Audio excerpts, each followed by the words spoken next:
Graça e paz, amada Igreja Batista da Vitória, aqui em Juiz de Fora, Minas Gerais. É com grande alegria que nós estamos voltando neste vídeo com o objetivo de finalizarmos o estudo bíblico acerca do fruto do Espírito Santo. A EBD da família, que você está com seus familiares nesse momento, é importantíssimo o ajuntamento agora, para que possamos junto mais uma vez finalizarmos o estudo bíblico o qual iniciamos, e hoje nós estamos finalizando o fruto do Espírito Santo e como ele se evidencia na vida do cristão. Lembrando que é importantíssima a sua participação. Nós temos os vídeos já totalmente guardados, né? Você pode pesquisar, você pode acessar ele, e com isso você vai estar relembrando aquilo que nós ensinamos desde o primeiro e na introdução do estudo. Eu gostaria de pedir você também que pudesse compartilhar esse vídeo, que você pudesse comentar, fazer suas perguntas, que você desse um like também lá, que você pudesse também estar repassando ele, compartilhando, para que outras pessoas, outros servos de Deus, outros membros da nossa igreja possam também receber esse estudo bíblico na sua casa. Eu gostaria de que você pudesse, nesse momento agora, abrir sua Bíblia. É importante que hoje nós vamos ler um versículo, ele está bem paralelo ao texto de Gálatas. Eu gostaria de primeiro ler Gálatas, capítulo 5. Nesse momento eu gostaria que você abrisse sua Bíblia em Gálatas, capítulo 5, versículo 22 e versículo 23. Deixasse a Bíblia aberta, e depois em Gálatas 2:20. Nós vamos orar nesse momento, e eu gostaria de que você pudesse nesse momento estar com a sua Bíblia aberta, convidando os seus familiares, seu esposo, sua esposa, seus filhos, para juntos possamos aprender um pouco mais das Sagradas Escrituras. Vamos orar nesse momento? Nosso Deus e nosso Pai, nós diante de Ti estamos e suplicando a Tua bênção, a Tua direção para mais um estudo bíblico na Escola Bíblica da Família, e pedimos que o Senhor venha nos dar sabedoria, entendimento, discernimento acerca dos textos sagrados que estaremos lendo, dando, Senhor Deus, uma direção acerca desse tema para cada servo Teu que nesse momento estará participando também. O nosso desejo, Senhor Deus, é que o Seu Espírito Santo venha nos mostrar aquilo que estamos falhando acerca desse assunto, para podermos melhorar. Ó Deus maravilhoso, nós entregamos a todas as famílias que agora estão assim assistindo, e que o Senhor venha grandemente abençoá-las, fortalecê-las, dar saúde a cada um, a saúde emocional, a saúde física e a saúde espiritual. E o Senhor venha, meu Pai, completar essa oração minha, dando aquilo que Teus servos necessitam.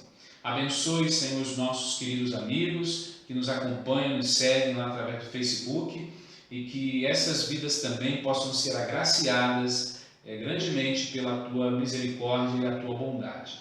Nós oramos, nós agradecemos no nome poderoso e invencível de Jesus. Amém. Gálatas capítulo 5, versículo 22, diz assim: mas o fruto do Espírito é, amor, gozo, paz, longanimidade, benignidade, bondade, fé, mansidão, temperança. E contra essas coisas não há lei. Na outra versão, que eu uso também, nós temos pouca coisa diferente, diz assim: mas o fruto do Espírito é amor, alegria, paz, aonde em algumas versões vai encontrar a palavra caridade, você vai ler amor. Outras você vai ler também gozo, vai ler alegria. Paz, aí depois vem paciência, em algumas versões você vai encontrar longanimidade. E depois você vai ter benignidade, onde você vai também ler amabilidade. Bondade, fidelidade, em algumas versões vai encontrar fé. E mansidão e domínio próprio, em outras versões, temperança. Então, aqui nesta Bíblia, nos diz assim: mas o fruto do Espírito é amor, alegria, paz, paciência, amabilidade, bondade, fidelidade, mansidão e domínio próprio. É importante a gente relembrar, já que nós vamos partir para a parte final, o final deste estudo, que o fruto do Espírito, ele não é dons espirituais. Estão lembrados disso? O fruto do Espírito, ele não é dom espiritual também, no singular, nem dons. O fruto do Espírito, ele trabalha na linha do caráter do cristão, da ética do cristão, do testemunho que vem de dentro para fora. O fruto do Espírito, ele não é um rodízio de pizza onde você escolhe, onde você acha o que é melhor, que se enquadra à sua vida. O fruto do Espírito, todo ele é fundamental, importantíssimo na vida do cristão. Então você não vai escolher uma virtude dessa. Eu quero relembrar também que o fruto do Espírito ele está dividido em 3 aspectos. Podemos colocar esse fruto dividido em 9 virtudes e que dessas 9 virtudes nós temos 3 e 3. Nós podemos colocar a primeira virtude, as 3 primeiras virtudes, relacionamento com Deus. A segunda virtudes, que são as 3 também, que é longanimidade, que é benignidade, bondade, o meu relacionamento com o meu próximo, com o meu amigo, com o meu irmão, com o meu familiar, e o relacionamento em você mesmo, que já vem algo sobre a sua fidelidade a Deus, que fala mais sobre a questão da mansidão e do domínio próprio. É interessante que nessa escala de valores começa-se com Deus. É só você relembrar lá os 10 mandamentos. Os 10 mandamentos também se dividem da mesma forma. Nós temos 3, 3 e 4. E aí vai observar que nos 10 mandamentos há o relacionamento com Deus, há o com o próximo e com você mesmo. Então é importante a gente observar esses aspectos para não termos dúvida, ok? E é bom também observarmos que o fruto do Espírito Santo é o que nós chamamos de vida cheia do Espírito. Já ouviram aquelas pessoas, aqueles crentes que estão bem iniciando na fé e eles dizem que eu quero ter uma vida cheia do Espírito Santo. Algumas pessoas acham que uma vida cheia do Espírito Santo é falar línguas, como algumas igrejas, alguns grupos, segmentos defendem. Algumas pessoas acham que uma vida cheia do Espírito Santo é uma pessoa que canta muito bem na frente, prega muito bem. Não é nada disso. A vida cheia do Espírito Santo é a plenitude do Espírito através do fruto do Espírito. Lembrando que você tem na questão do fruto do Espírito a evidência da presença e plenitude do Espírito na vida do cristão. Então, quando você está evidenciando o fruto do Espírito, você está crescendo, você está na plenitude, você está com a vida cheia do Espírito, mas lembrando que essa vida cheia, ela não é permanente. Você vive numa rotatividade constante em que você precisa estar sempre fazendo a manutenção da sua fé, a manutenção da sua vida cristã, para que você possa ter uma vida cheia do Espírito. Lembrando que você vai estar sempre, constantemente, tendo que encher-se para que haja uma continuidade da ação de Deus na sua vida. Então é importante esses detalhes para que não haja confusão acerca do fruto do Espírito Santo. Então nós vamos lá na última parte, vamos tratar do fruto do Espírito, das evidências dessas virtudes, num relacionamento para com você mesmo. Não é? Como que você está? Você é uma pessoa tranquila, calma, serena? Você é uma pessoa mansa? Você é uma pessoa que sabe lidar com as situações da vida, as pressões da vida? Você é uma pessoa que tem domínio de si, domínio próprio para lidar com algumas situações?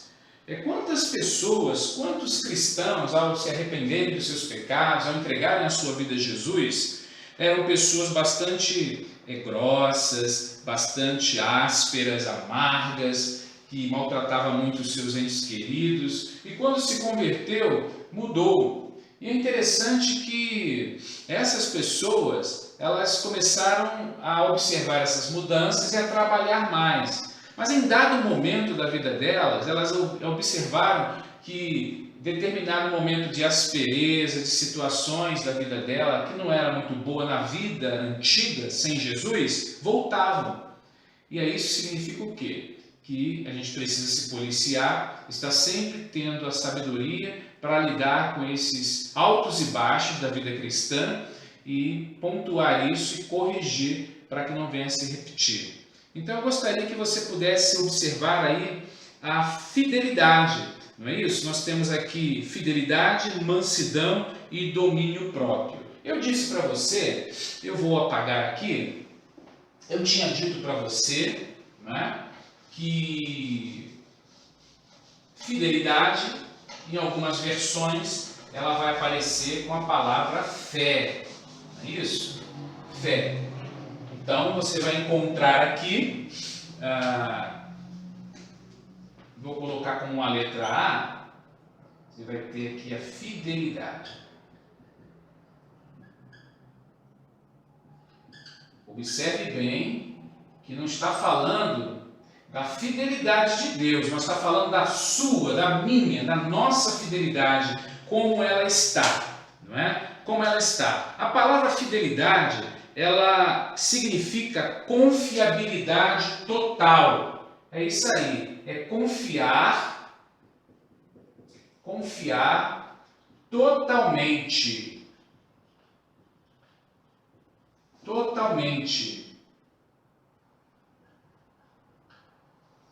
Totalmente. E essa fidelidade, confiabilidade total, também ela tem o sentido de lealdade.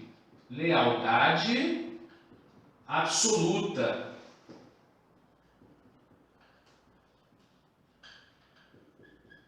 Lealdade absoluta. Então, quando a gente fala aqui de confiar totalmente, confiabilidade total, é realmente aquele cristão que confia e que não desconfia da ação de Deus, que realmente depende dele, que tem uma fidelidade inabalável. E também podemos dizer que essa mesma fidelidade, ela é a lealdade absoluta. É aquele cristão que vive o Evangelho, é aquele cristão que é leal às coisas de Deus, que procura agradar a Deus naquilo que faz, é aquele que é a história dos nossos irmãos em Cristo, lá no período da igreja cristã, na igreja primitiva, que deram a sua vida pelo Evangelho para Jesus. E também nós encontramos os nossos irmãos hoje que estão morrendo em vários lugares, no Egito, como também na África, como também na Ásia,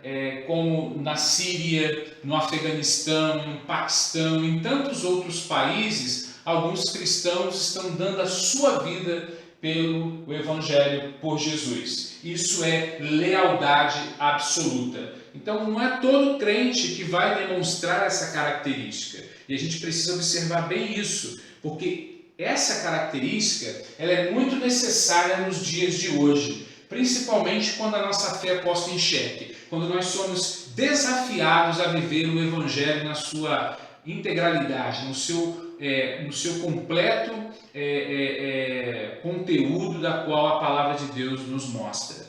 E é interessante que essa lealdade absoluta nós temos também que é a qualidade que torna uma pessoa digna de confiança. É uma pessoa digna de confiança.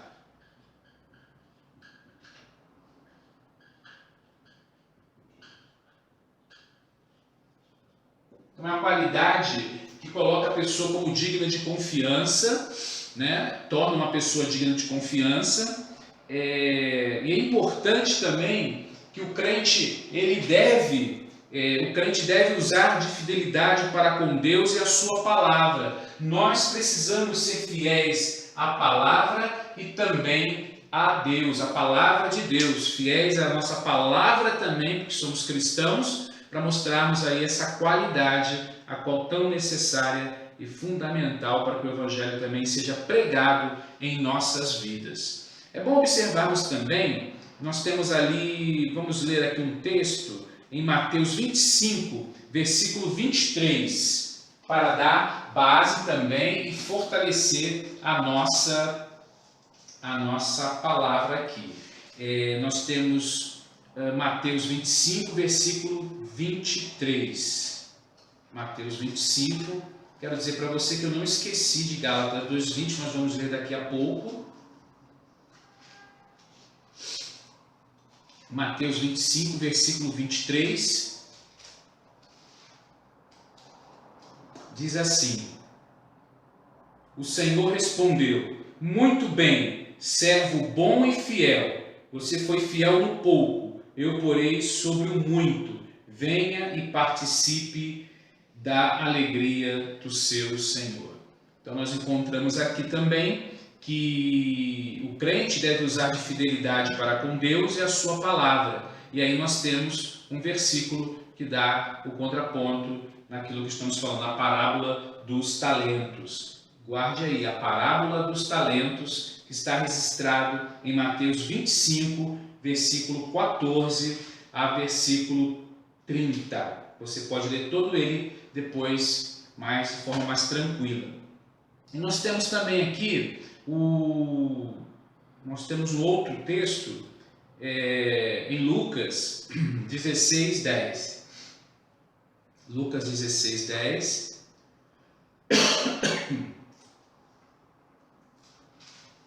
Lucas 16:10. Lucas 16:10 diz assim: a parábola do administrador astuto, que é de 1 a 14, mas nós só vamos ler o versículo 10. Você pode ler todo ele com seus familiares. Mas Lucas 16:10 diz assim: quem é fiel no pouco, também é fiel no muito. E quem é desonesto no pouco, também é desonesto no muito. Então aqui nós temos a confirmação de que o crente deve usar de fidelidade para com Deus e a sua palavra. E também bem como para com o próximo. Jesus procura essa qualidade em seus discípulos. Mas vamos também lá em 1 Coríntios 4, versículo 2. 1 Coríntios 4, versículo 2. 1 Coríntios 4, versículo 2.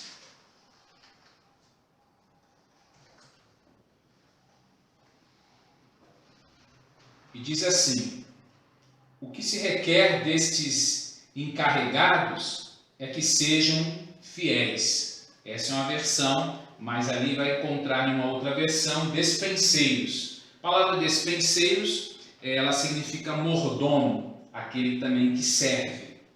Então Deus quer encontrar em nós que sejamos mordomos, servos fiéis a Ele.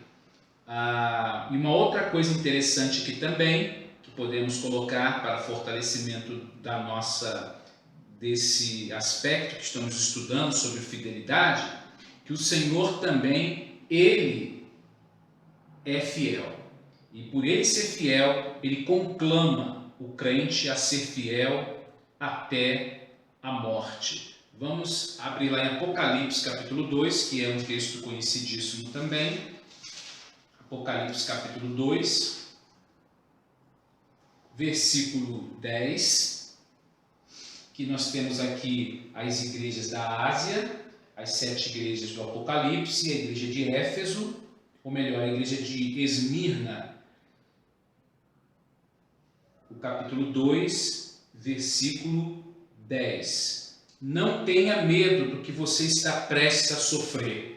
O diabo lançará alguns de vocês na prisão para prová-los, e vocês sofrerão perseguição durante 10 dias. Seja fiel até a morte, e lhes darei a coroa da vida.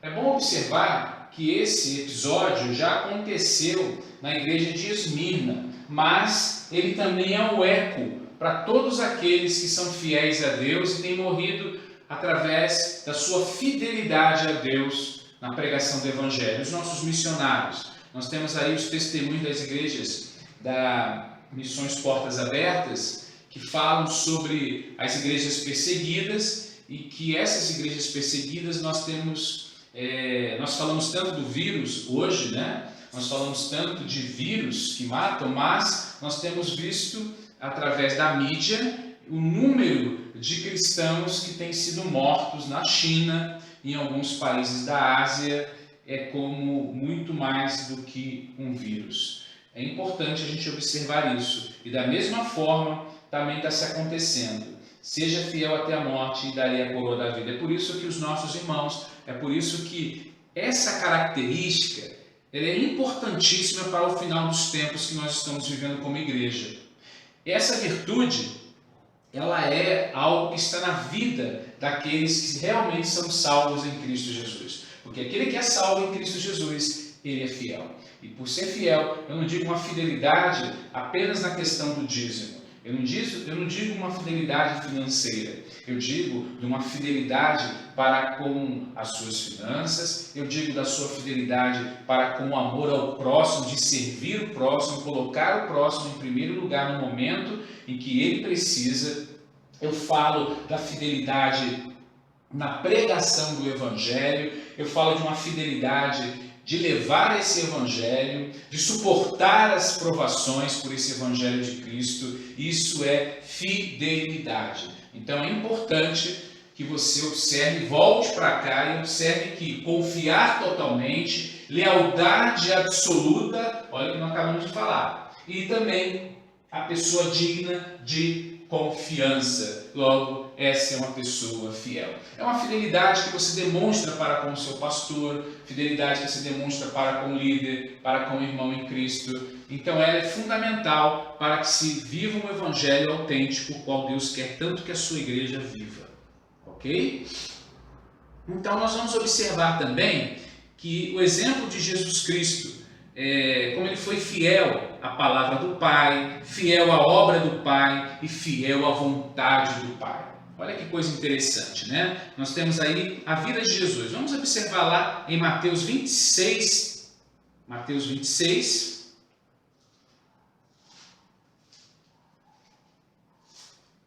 Mateus 26.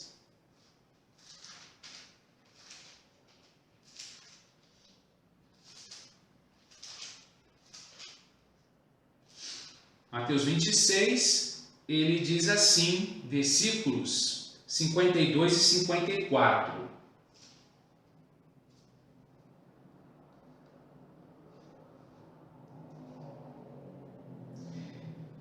Fala quando Jesus é preso. Olha que coisa interessante. Quando Jesus é preso, preste bem atenção, porque pode ser que você ache que não tem muito a ver. Mas tem a ver sim. Versículos 52 a 54.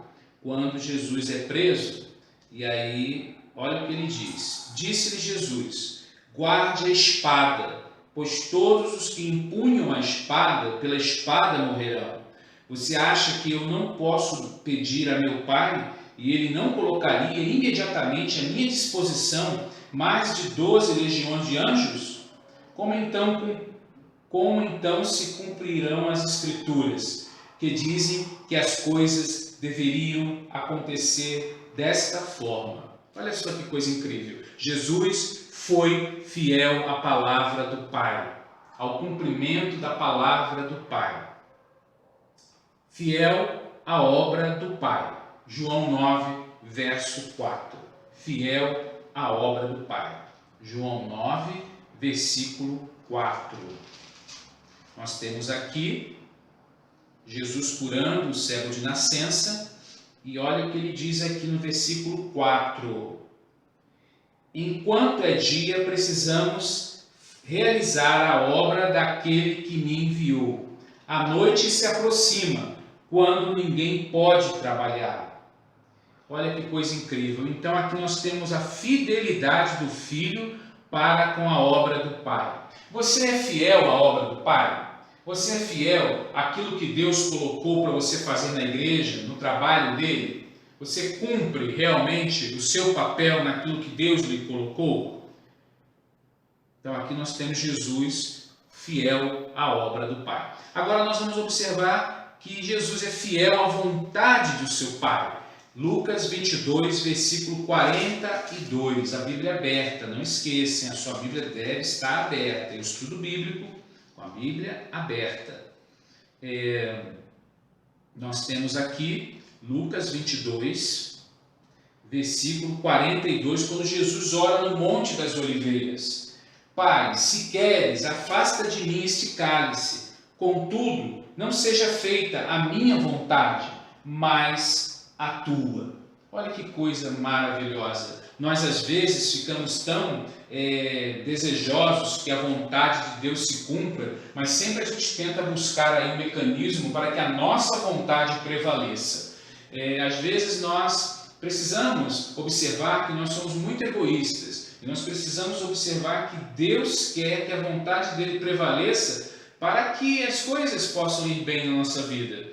E a vontade de Deus que deve ser o soberano bem para a nossa vida. Então, por isso, você deve estar orando para tudo que você faz, para tudo que você realiza. A vontade do Pai, ela é importantíssima acontecer na sua vida. Então, para isso, eu vejo que nesse fruto, essa virtude do fruto do Espírito, fidelidade. A pergunta que eu faço a você é a seguinte: você está sendo fiel a Deus? Você está sendo fiel àquilo que Deus lhe chamou a fazer? Ao Evangelho que Ele convidou você a seguir? Então, fidelidade, ela é importantíssima, uma qualidade do fruto do Espírito Santo. Ficou claro? Segunda virtude importantíssima também, dentro desse cacho, desse fruto do Espírito, nós temos aí a mansidão. Isso mesmo, mansidão. É interessante que, se você for observar que a fidelidade ela está muito entrelaçada também com mansidão. Aliás, todas essas virtudes, uma puxa a outra. Por isso que elas não podem ser trabalhadas separadamente. Elas são bastante... Elas têm conexão. E essa conexão ela deve ser observada porque ela é oriunda do próprio Espírito de Deus. Então, ela vai fortalecendo uma outra virtude, enquanto a outra virtude fortalece a outra e vai dando assim esse fruto maravilhoso. E aí a gente observa a mansidão, ela está muito entrelaçada, como eu falei, vinculada à questão da fidelidade. E quando a gente observa a mansidão é isso aqui, ó. É interessante, força e brandura estão juntas. Mansidão, o cristão manso, ao mesmo tempo que ele tem a força dele, ao mesmo tempo que ele tem a autoridade dele, que ele gosta da justiça, das coisas de Deus se cumprindo, mas ele também é brando. Elas andam juntas. Né? Jesus ele foi manso, mas Jesus também ele foi bastante incisivo em algumas questões acerca do pecado. Moisés, considerado um homem manso, um líder manso, mas também demonstrou momentos da sua forma de lidar com as pessoas bastante assertiva. É interessante que quando a palavra mansidão, nós pesquisando, descreve aí o caráter em que a força e a brandura estão juntas. Isso significa ainda que a humildade, suavidade e gentileza também estão presentes. Olha só, a pessoa mansa, ao mesmo tempo ela é uma pessoa humilde, ela é uma pessoa suave, ela é uma pessoa gentil. Então você pode observar na pessoa mansa, ela vai demonstrar a questão da gentileza, e aí a gente vai lembrar da benignidade, a gente vai lembrar da bondade, que também é gentileza e a generosidade, né? Então tudo estão vinculados.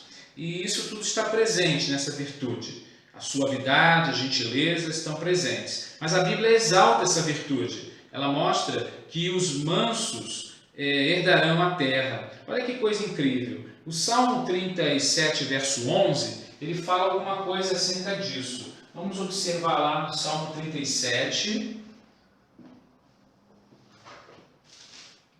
versículo 11. Mas os humildes receberão a terra por herança e desfrutarão pleno bem-estar. É interessante nessa minha versão, eu vou ler na outra versão, que a palavra manso ela tem um sentido de humilde, ela dá o sentido de humildade. Nessa outra versão aqui eu vou ler para ver se ela tem para nós algum outro sentido.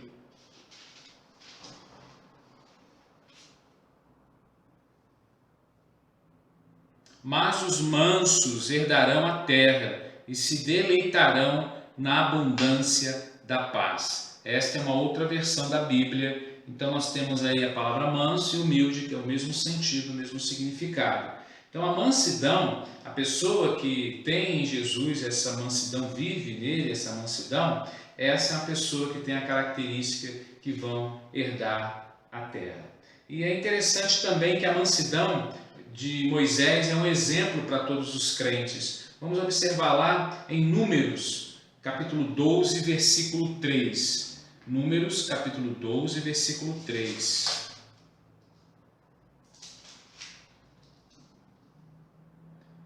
Números, capítulo 12, versículo 3. Aqui fala sobre o varão Moisés. E era o varão Moisés muito manso, mais do que todos os homens que haviam sobre a terra. Olha que coisa incrível, né? Ele era um homem muito manso, mais do que os homens que haviam sobre a terra. Como é importante nós termos essa característica para poder resolver questões pertinentes à obra de Deus. Como é necessário nós termos uma liderança mansa, um pastor manso, para poder liderar a igreja dele, ter tranquilidade para poder conduzir o trabalho de Deus. Como é importante para quem está à frente de algum trabalho, de alguma área da igreja, ter mansidão também. Porque às vezes o que a gente encontra em alguns lugares é pessoas bastante arrogantes. E isso não é diferente nas igrejas de Cristo. Nós temos muitos crentes que às vezes, através do seu tempo de vida cristã, tentam sobrepujar o seu tempo e aí de igreja e tentando ser mais do que o outro mais novo na igreja. E com isso não usa de mansidão também quando vai lidar com algumas situações. É importante a gente observar que o líder Moisés era considerado o homem mais manso da terra. E é também importante a gente observar que a própria Bíblia, ela nos conclama, o crente é exortado a andar em toda a humildade e mansidão. Vamos abrir lá em Efésios 4, versículo 1 e 2. Efésios capítulo 4. Efésios capítulo 4.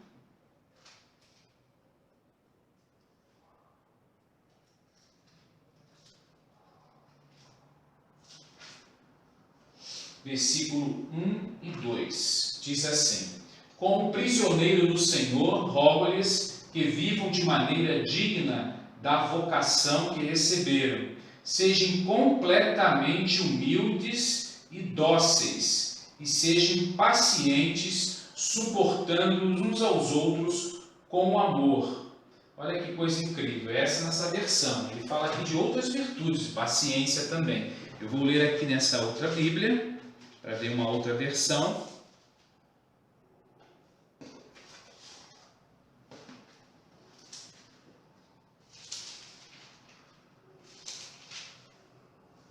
Olha o que diz no capítulo 4. Rogo-vos, pois eu, o preso do Senhor, que andeis como é digno da vocação com que fostes chamados. Fala para os crentes, está falando para crentes.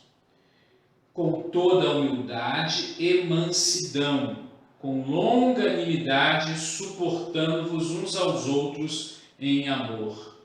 Olha que coisa linda, né? Aqui fala então da importância que Deus nos escolheu para sermos os representantes de Cristo na terra.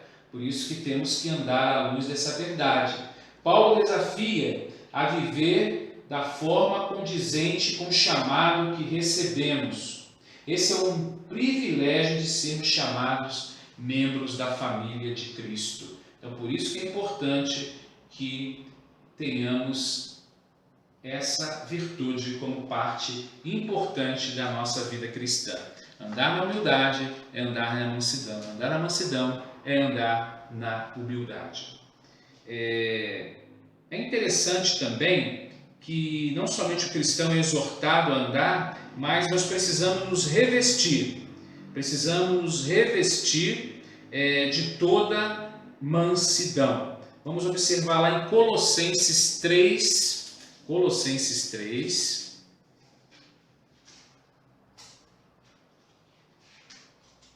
Colossenses 3.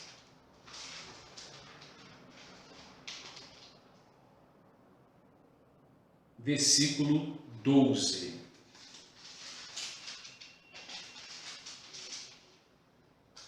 Colossenses 3, versículo 12. Revesti-vos, pois, como eleitos de Deus, santos e amados, de entranhas de misericórdia, de benignidade, humildade, mansidão e longanimidade.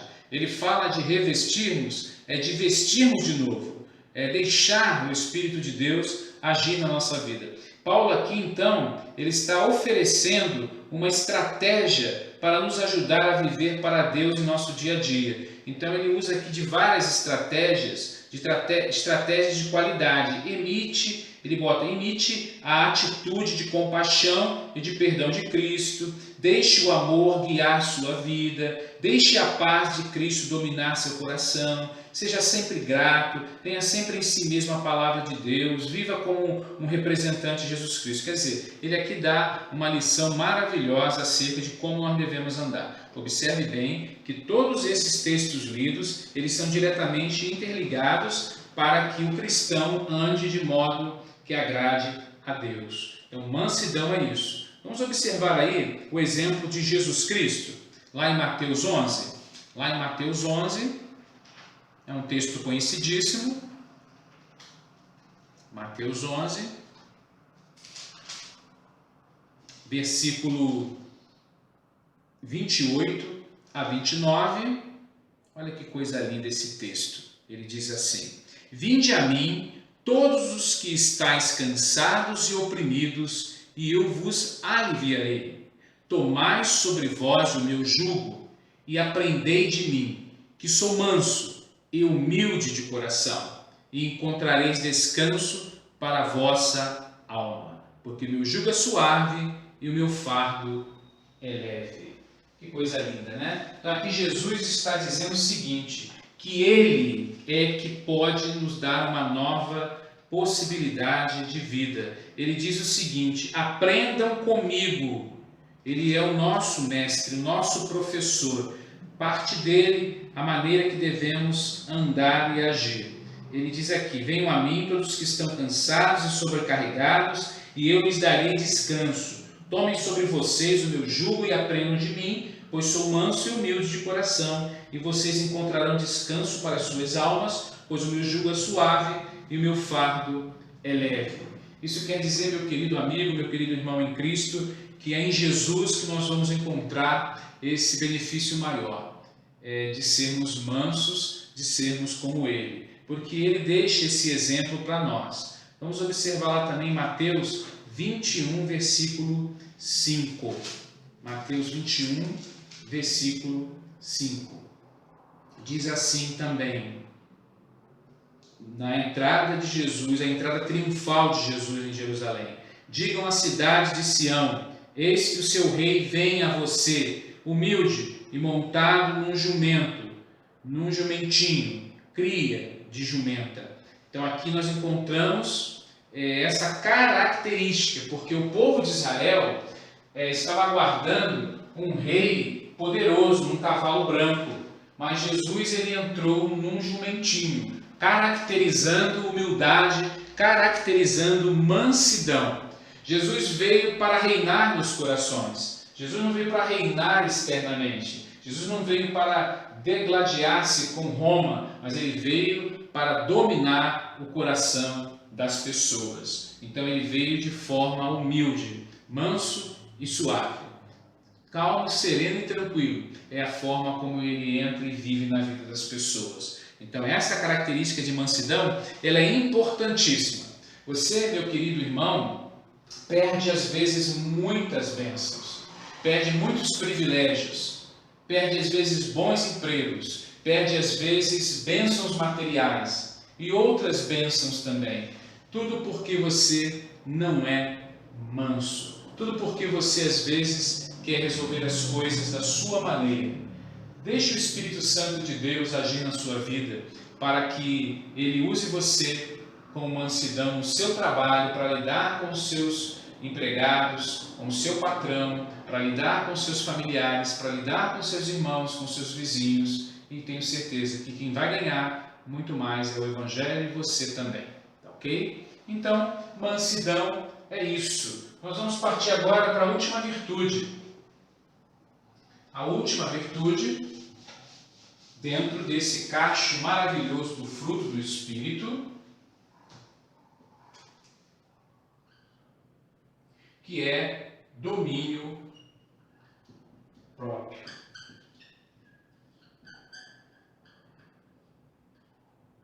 Ou, em algumas versões, temperança. Temperança, você lembra alguma coisa de tempero. Tempero, o objetivo dele é dar aí equilíbrio no alimento, para que ele não fique nem insosso, nem sem sal e nem com muito sal. Então o objetivo é equilíbrio. E o domínio próprio nada mais é do que equilíbrio nas ações, equilíbrios na forma de agir, equilíbrio na forma de falar. Vamos pensar assim, então, nessa palavra aqui, equilíbrio.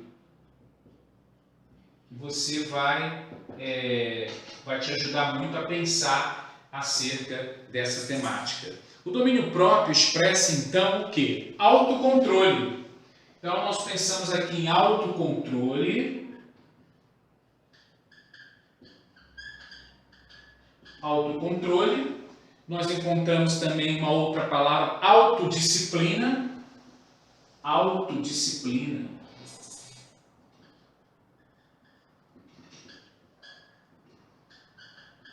Autodisciplina, autocontrole. Nós podemos também colocar aqui moderação. Moderação. Então, tudo isso aqui podemos colocar como algo que seja acerca dentro do pacote do domínio próprio. E aí, meus queridos irmãos em Cristo, esse domínio próprio expressa, então, autocontrole, autodisciplina, temperança e moderação. Descreve, então, a força interior pela qual o crente se controla. Então, é a força interior pelo Espírito Santo como esse crente ele se controla. Se ele é controlado ou não. Se ele tem domínio de si em algumas situações. Toda a nossa personalidade, mente, emoções e vontade devem ficar sob o domínio de Cristo. Olha que coisa importante. Olha que coisa importante a gente está entendendo isso. Lá em Filipenses capítulo 4, versículo 5, nós encontramos assim. Filipenses capítulo 4, versículo 5.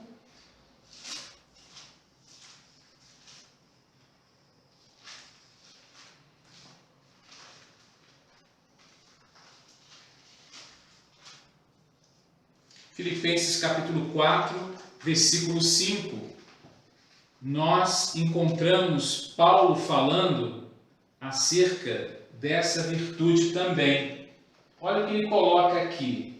Ele diz o seguinte: seja a amabilidade de vocês conhecida por todos. Perto está o Senhor. Então nós vamos também em uma outra versão da Bíblia. Nós vamos numa outra versão também, importante a gente fazer aí as comparações.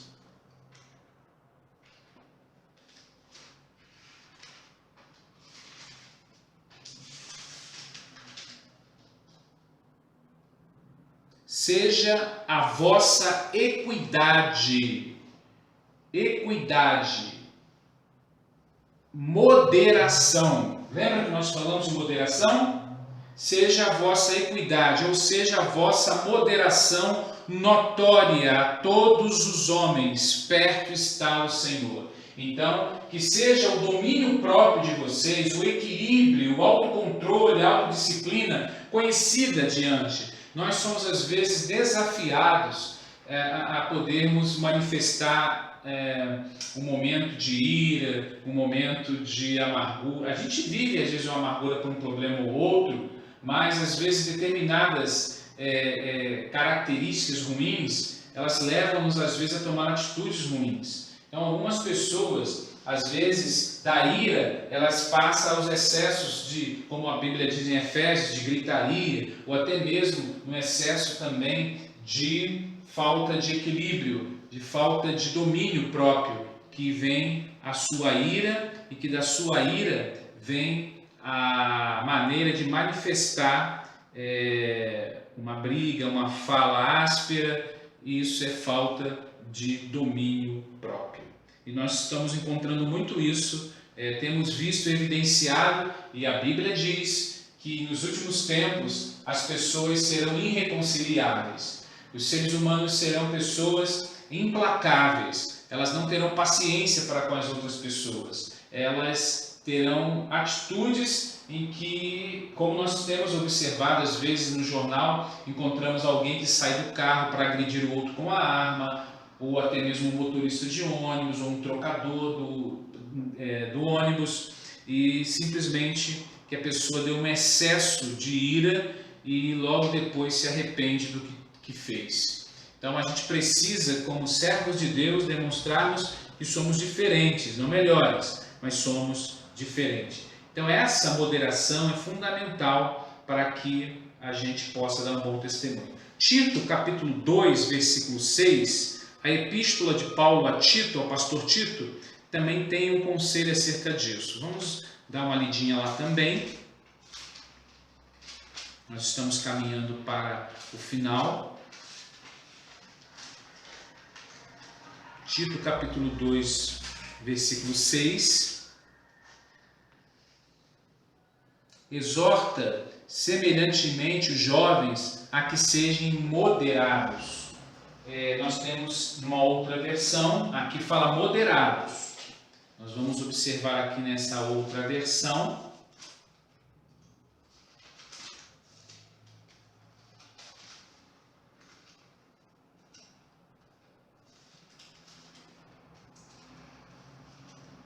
Capítulo 2, versículo 6.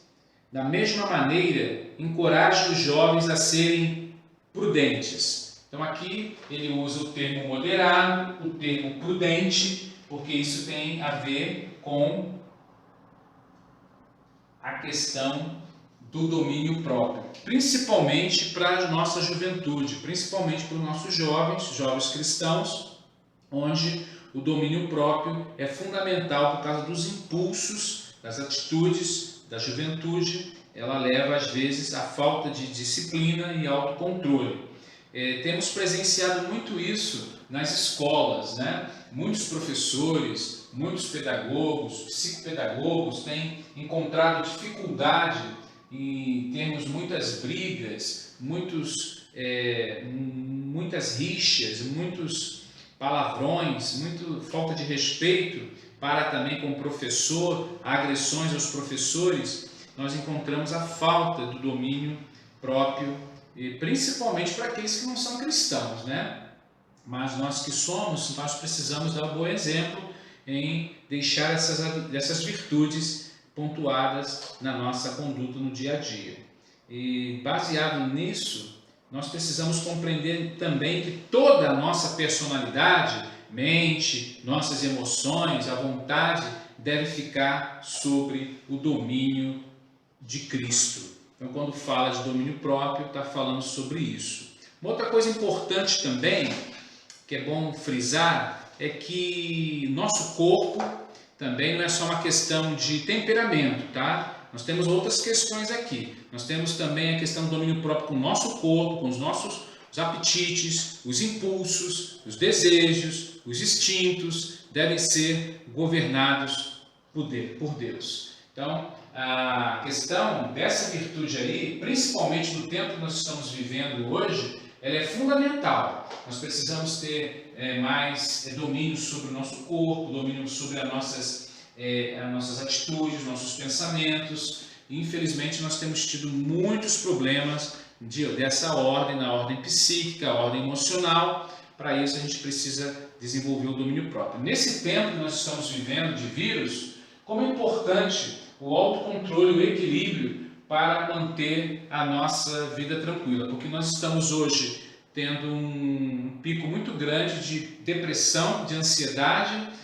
Hoje mesmo na televisão estava se falando acerca de questões de depressão. O número de suicídio vai aumentar, o número de depressão vai aumentar, o número de ansiedade vai aumentar, está aumentando. Os psicólogos estão preocupados, eles estão atendendo online e com isso as pessoas não estão conseguindo manter o equilíbrio. E aí você observe bem, como é importante ter o Espírito Santo guiando a nossa vida, porque é Ele que nos oferece o equilíbrio para evitarmos desejos, esses instintos. Então Ele deve nos governar. Se quisermos viver uma vida santa, deve estar presente então em todos os crentes essa questão do domínio próprio. Vamos observar lá em 2 Pedro, capítulo 1. Segunda carta de Pedro. Segunda carta de Pedro,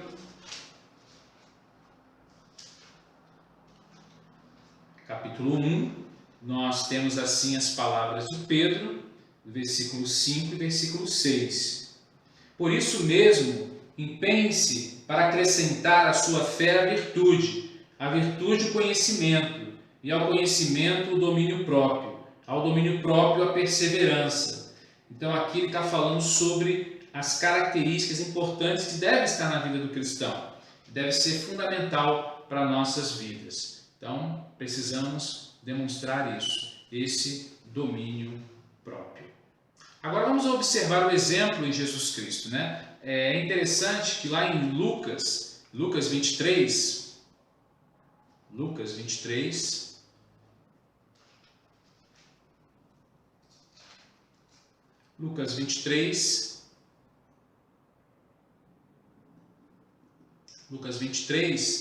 versículo 6, diz assim: ouvindo isso, Pilatos perguntou se Jesus era galileu. Quando ficou sabendo que ele era da jurisdição de Herodes, enviou a Herodes, que também estava em Jerusalém naqueles dias. Quando Herodes viu Jesus, ficou muito alegre, porque havia muito tempo que queria vê-lo, pelo que ouvira falar dele e esperava vê-lo e realizar algum milagre. E também interrogou com muitas perguntas, mas Jesus não lhes deu resposta. E os chefes dos sacerdotes e os mestres da lei estavam ali acusando com veemência. Então Herodes e os seus soldados ridicularizaram-no e zombaram dele, e vestindo com um manto esplêndido, mandaram-no de volta a Pilatos. E Herodes e Pilatos, que até ali eram inimigos naquele dia, tornaram-se amigos. Então nós vemos ali como Jesus demonstrou o autocontrole, como ele demonstrou o domínio próprio no momento de ser ridicularizado, maltratado. Vamos ver ali um paralelo com Mateus 26. Mateus 26 fala alguma coisa também sobre isso. Mateus 26.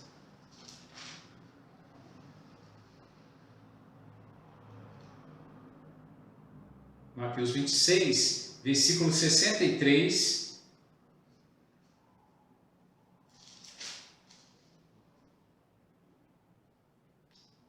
Versículo 63 e também a versículo 68. Mas Jesus permaneceu em silêncio. E o sumo sacerdote disse: exijo que você jure pelo Deus vivo, se você é o Cristo, Filho de Deus, diga-nos. Tu mesmo disseste, respondeu Jesus. Mas eu digo a todos vós, chegará o dia em que vereis o Filho do Homem assentado à direita do Poderoso e vindo sobre as nuvens do céu. Foi quando o sumo sacerdote rasgou as próprias vestes e disse: blasfemou, porque precisamos de mais testemunhas. Vocês acabaram de ouvir a blasfêmia. O que acham? É réu de morte. Responderam eles. Então alguns lhes cuspiram no rosto e lhes deram murros, outros davam tapas e diziam: profetize-nos, Cristo, quem foi que te bateu?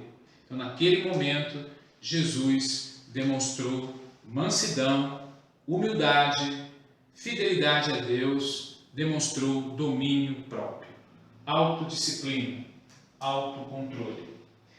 Como é importante, amados, no momento de dificuldade, nós demonstrarmos esse equilíbrio. É mais fácil você, às vezes, dominar um exército do que dominar uma pessoa. E isso dizia os estudiosos. Mas é importante também observarmos que tem pessoas que precisam ter a liderança de si mesmo. E eu falo isso justamente para os líderes. Como é importante aprender a liderar a si mesmo. Você saber lidar com as suas emoções, saber lidar com os seus problemas, saber lidar com as suas dificuldades. O próprio apóstolo Paulo, ele falava para Timóteo isso. Tem cuidado de ti mesmo e da doutrina. Mas ele coloca, tem cuidado de ti mesmo, ele está dizendo, tem cuidado das suas particularidades, das suas emoções, da sua psique, da sua vida espiritual, da sua família. Então tudo isso é importante para o domínio próprio. E a palavra de Deus mostra que uma das coisas importantes, o próprio apóstolo Paulo fala isso no capítulo 4 de Filipenses, que tudo que é puro, tudo que é amável, tudo que é de boa fama, se há alguma virtude, se existe algum louvor, isso ocupe o seu pensamento. Então eu quero dizer que o Espírito Santo de Deus, o fruto dele, habita na vida da pessoa que aceita Jesus, mas na mente dele também, para pensar coisas boas e saudáveis. Isso quer dizer então, meu amado e dileto irmão em Cristo, que a maior característica de uma vida na plenitude do Espírito é a manifestação do fruto do Espírito Santo nessa vida. E se o fruto do Espírito Santo é a reprodução da vida de Cristo Jesus na vida do cristão, então o Espírito Santo quer reproduzir tudo aquilo que é do Espírito de Jesus na nossa vida cristã, na minha vida, na sua vida. Então isso significa que quando lá em Gálatas 2:20, como eu falei, que nós íamos ler, mas eu justamente quero fechar com esse versículo, que ele diz o seguinte, é muito conhecido. Ele diz que fui crucificado com Cristo, assim já não sou eu quem vive, mas Cristo vive em mim. E a vida que agora vivo na carne, no corpo, vivo-a pela fé no Filho de Deus, que me amou, se entregou por mim. E quando nós falamos no capítulo 2, versículo 20 de Gálatas, o apóstolo Paulo estava dizendo que ele não vivia mais, mas Cristo vivia nele. Agora observe bem como é muito forte esse termo que ele diz. Vivo não mais eu, mas Cristo vive em mim. Quando ele usa esse termo vive em mim, ele está dizendo que todo aquele fruto do Espírito, que é de Jesus, estava agora na vida dele. Então ele estaria agora desfrutando e vivenciando essas qualidades. Então deve ser também a tônica nossa. Nosso desejo deve ser esse, estar crucificado com Cristo. Deixar que a vida de Jesus viva em nós, para que essas evidências possam ser vistas pelos homens também. E é interessante que o capítulo 5 de Mateus, versículo 16, fala sobre isso também. Ele diz nessa conclusão que eu estou fazendo agora, em Mateus capítulo 5, ele fala sobre isso também.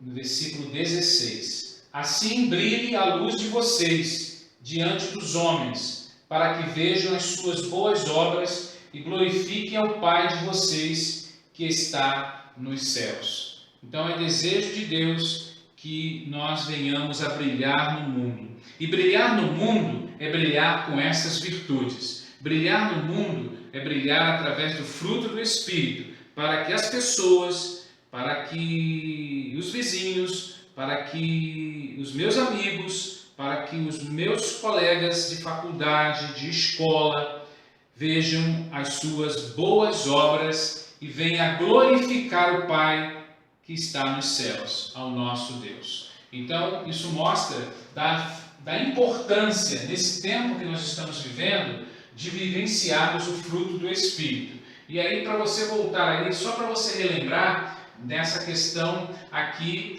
que nós estudamos 3 virtudes relacionadas com Deus, 3 com o nosso próximo e 3 com você mesma.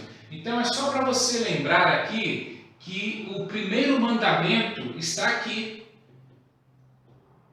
O primeiro mandamento está vinculado aqui. Amarás o Senhor teu Deus de todo o teu coração, de toda a tua força, amarás o teu próximo como a ti mesmo. Então, tudo aquilo de bom, todas as virtudes que você vive, você deve vivenciá-la para também o seu próximo e glorificar ao Pai. Eu quero concluir e deixar para você alguns desafios. Um deverzinho de casa. Primeira coisa que você vai fazer para que você venha a dedicar-se a esse estudo ainda. Primeiro, ore a Deus para que Ele te mostre quais são as virtudes que você precisa evidenciar mais. Peça ajuda do Espírito Santo para que Ele possa te ajudar. A segunda coisa, procure memorizar o capítulo 5, versículo 22 e 23 dessas virtudes.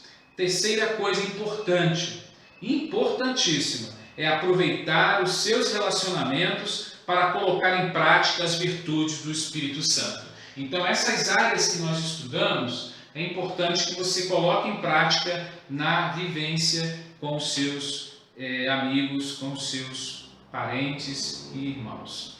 E a outra coisa, compartilhe com outros a importância. Compartilhe com outro irmão, compartilhe esse estudo. Fala da importância de viver o fruto do Espírito Santo. Nós precisamos, nesse tempo difícil que estamos vivendo, evidenciarmos esse fruto. Precisamos mostrar essa luz para as pessoas. Então, eu gostaria que você pudesse, neste dia, entender, compreender que a plenitude do Espírito Santo nada mais é da evidência do fruto do Espírito. E essa plenitude é o que Deus quer na nossa vida. Que Deus nos ajude a crescer espiritualmente em direção à plenitude do Espírito e principalmente produzir o fruto do Espírito em nosso viver diário, para que o nome do nosso Senhor Jesus Cristo seja glorificado.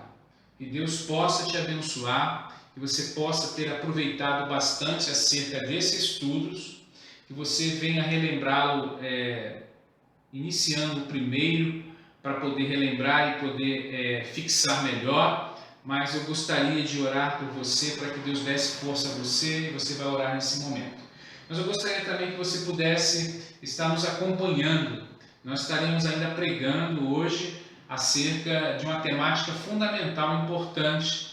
Às 19h estaremos falando acerca de uma aflição que o mundo tem vivido, mas Deus tem esperança. Eu gostaria de, mais tarde, você pudesse continuar nos acompanhando nesse mesmo canal, para que a gente possa compartilhar a palavra de Deus com você e com sua família. Que Deus nos abençoe. Vamos nesse momento falar com Deus. Nosso Deus e nosso Pai, queremos agradecer, Senhor Deus, pelo privilégio de podermos mais uma vez termos anunciado a Tua palavra, o Teu nome, exaltar o Teu nome. Obrigado, ó Pai, por tudo que o Senhor nos presenteou com a Tua palavra. Pedimos que o Teu Espírito Santo possa nos ajudar a melhorar mais a nossa vida. Todos nós precisamos melhorar mais acerca dessas virtudes. Senhor Deus, nos desafie, nos mostre onde devemos vivenciar mais, onde devemos praticar mais. Senhor Deus, que possamos vencer o inimigo através da prática dessas virtudes. Que a tua igreja seja um exemplo disso e que cada um de nós possamos, meu Pai, demonstrar essas características para glorificar teu nome.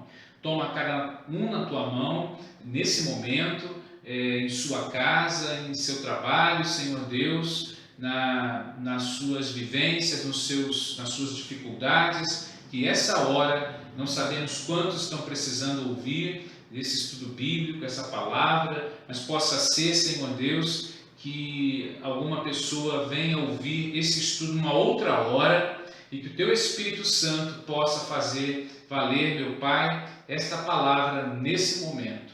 Nos ensine, nos capacite, nos mostre a Tua vontade. Nós oramos no nome santo e precioso de Jesus. Muito obrigado, Senhor, que eu te peço. Amém.